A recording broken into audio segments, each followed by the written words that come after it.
Saudi আরবের এক ছেলেকে, অন্ধ ছেলে, মসজিদের ইমাম বলছেন, তুমি চোখের জন্য দোয়া করো না আল্লাহর কাছে? সে বলছে, না, আমি চোখের জন্য দোয়া করি না। কেন? আমার চোখ দরকার নাই। কেন? কারণ আমার চোখ যে নাই, এটার অ্যাডভান্টেজ আমি কবরে গিয়ে নেব আল্লাহর কাছ থেকে। আমি আল্লাহকে বলবো, আল্লাহ, আমার তো চোখ ছিল না, সেটার কারণে হলো আমাকে আযাব একটু কম দাও।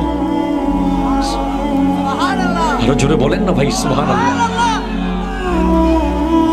আল্লাহ এই চোখ যে আল্লাহ দিয়েছেন, এই রহমতটা। আমার চারপাশে অনেকগুলো ক্যামেরা আছে, ক্যানন, সবগুলো ক্যানন, অনেক দামি ক্যামেরা, একটা 2 লাখ 2.5 লাখ টাকা দামের ক্যামেরা। এটা একটা বড় ক্যামেরা আছে।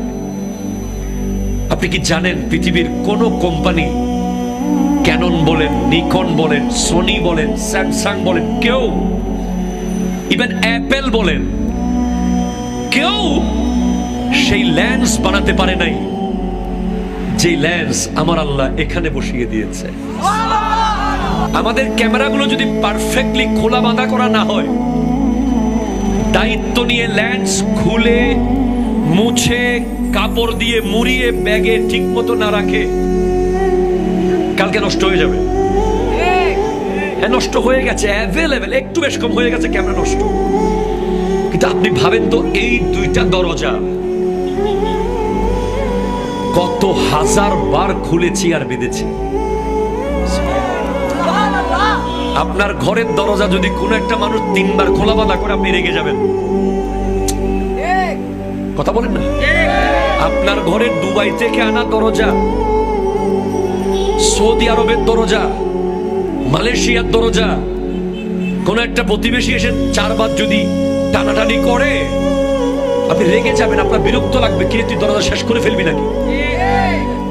আর আমার আল্লাহর দেওয়া 2টা চোখের দরজাগুলো কেউ 60 বছর ধরে হাজার হাজার বার খুলেছে,